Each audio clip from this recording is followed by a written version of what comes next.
Dear Law College students, court officers, advocates and faculties, good evening to everyone. In the last episode, the fourth one, we discussed with the examination of PW1 and others. Because you can produce so many witnesses as you want. P12, P5.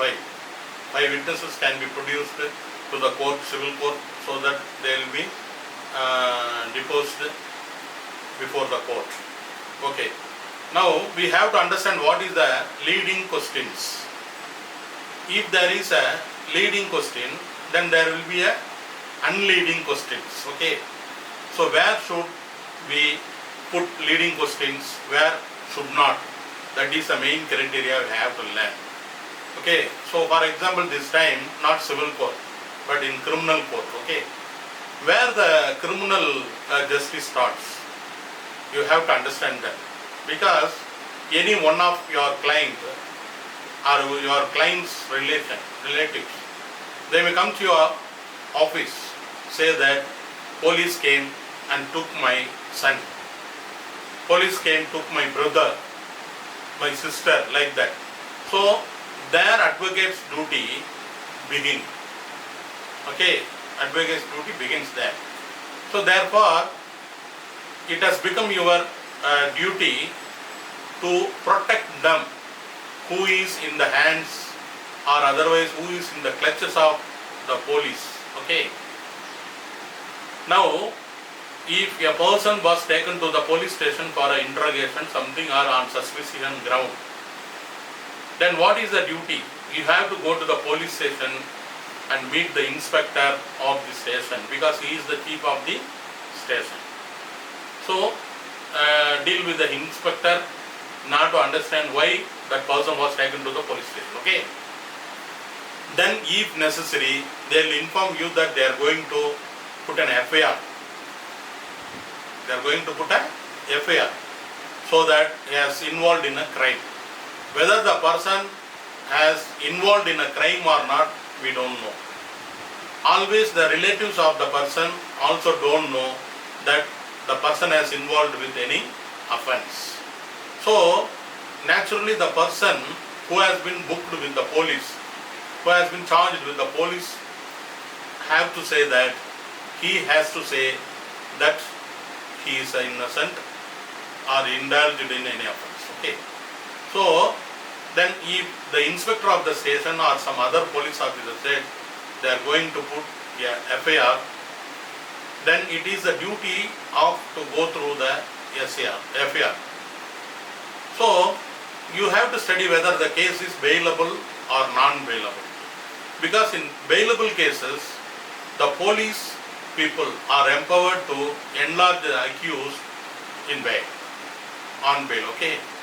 So, if it is not the case of bailable one, it is the non-bailable case, then courts have to enlarge that person on bail, not police. Then what they are going to police, they are going to do? They are going to produce the person before the judicial magistrate, some mistake, okay, sorry, judicial magistrate consent. So you have to go to the court of the judicial magistrate and represent that you are appearing for him and you are filing bail application. If the bail application is not ready, then they will be giving some time for preparing the bail application, or otherwise they will remand to custody, ask you to file a bail application.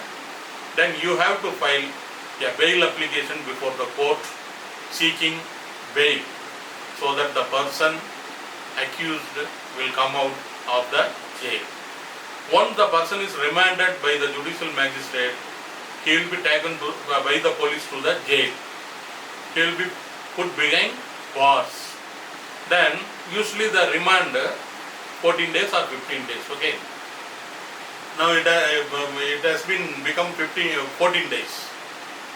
So generally people say 15 days remand, so that in between you can file bail application at any point of time. You have to understand that what is the case, what is the offence, how long generally judges take to enlarge the accused on bail.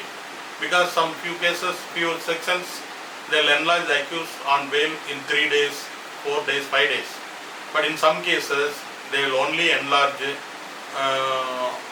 him on bail after 15 days, 30 days, 90 days, like that, according to the grave of the offence. Okay, so for example, the attempt to murder 307 will take 15 to 30 days. For example, the murder case accused, it may take 60 to 90 days. Okay, then you can file an application before the court concerned at any point of time, so that it is to be adjudicated. The court will then ask the PP, public prosecutor, in judicial magistrate court, who is having power to remand the accused. That court will have APP, assistant public prosecutor, in the judicial magistrate court. Okay, so then ask the additional public prosecutor, APP, to file reply to the bail application. In a day or two, the APP of the court will file a reply to the court, put forth some objections maybe. So if over objection, you have to argue the bail application, so that the judicial magistrate will or should enlarge him or her on bail application. Is it right? Not like that. The discretion of the court, the magistrate is having discretion. He may or may not enlarge him on bail. That's why I used the word should. Sometimes shall is there. Shall. I shall. Grammatically I shall is right, but he shall is there. He shall be released by the court. It is a provision. So grammatically speaking, he shall is wrong, but legally speaking, the grammar, he shall be released on bail. That is right English. He shall be means, here the shall denotes to the mandatory power. Okay, so mandatorily the court release the person on bail, no other court. So when the court and the magistrate is having discretion, it may reject even the bail application or otherwise enlarge the accused on bail. If the magistrate court rejected the bail application, you have got options whether to file again a fresh application to moving bail, or otherwise that dismissed application, the bail petition, bail order can be taken to the appellate court, sessions court, high court, like that. Okay, step by step. So here the case starts. Once the person booked in a case, a FIR was lodged by the police, then there are possibilities of referring the case by mistake of law. No, it was a false complaint. Therefore, we are referring the case on the ground that mistake of fact. Okay. So sometimes, if they found, mostly, not sometimes, mostly, they found the person indulged in offence having sufficient evidence, witnesses over the matter, then they will prepare charge sheet. Okay. Once the bail was granted to the person go to the home and stay peacefully. But once the police, IO, investigation officer, who is investigating the case, filed charge sheet. FIR is different from charge sheet. Charge sheet is the final report of the police that he has asserting that he has indulged in offence or offences. Okay, so the court will look into the charge sheet filed by the police and summon the person who is on bail. Okay, summon the person to appear before the court. Then the person will appear before the court and the court asks the accused whether he has committed any offence.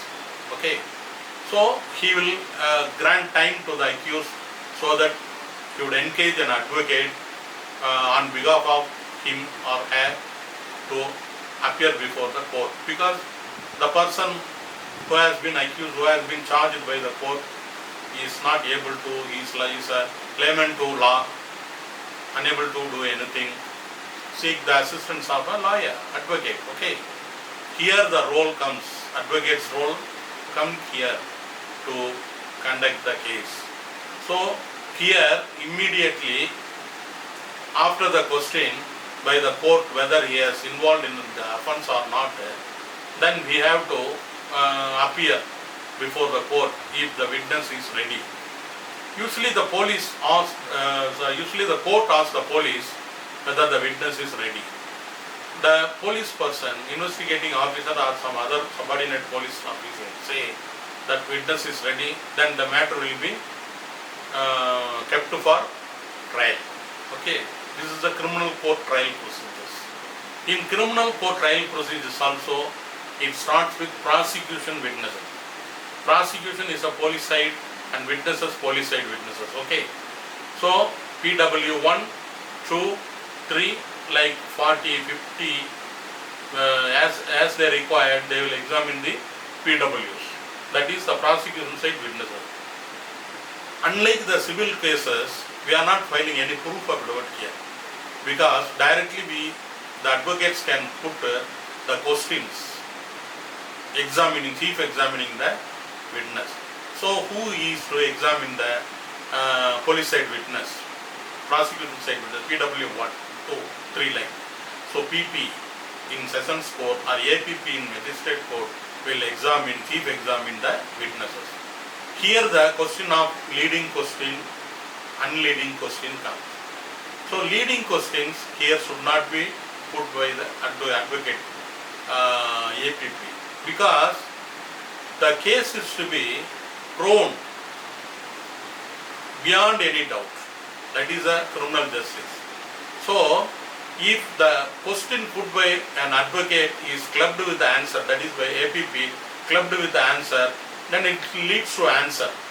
So that facilitating the witness to answer like that. So therefore the denial of putting leading question is there. You should not put leading questions to the chief examination. For example, what time you went to the scenario, scene of occurrence. This is an unleading question. Whereas you went there 9:30 p.m. and witnessed the offence, it is a leading question. Because the time 9:30 is a leading one. Because you yourself put in your question the answer of time 9:30. Then the witness will very easily say that yeah, 9:30 I went. So it facilitates the witness to say that 9:30, because already it was uttered by the advocate. So therefore I would like to say to you, be alert. If you are other side advocate, then be alert, so that the opposite side, your opposite side advocate shall not put any leading questions. Here I use the grammatical mistake, shall not, because it is that person, the other side advocate, shall not put any leading question. Shall not means the law says he shall not put any leading questions. But it is mandatory for the advocate to not to put the leading questions. So you must be very careful. Suppose you are sitting here, he is putting a leading question, then immediately you have to rise and say that the objections. Lord, objection, I record my objection, he is putting leading questions. And judge asks the other side advocate, don't put any leading questions. You ask unleading questions. Then asked, how did you go to the place? It is unleading questions. You went to the scene of occurrence in car.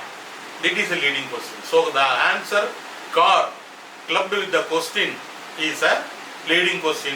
So you are indicating and you are instigating the witness to say you went by a car. Okay. So this much of it's okay for us. Subscribe, share, like, and bell icon you press all. Okay, thank you.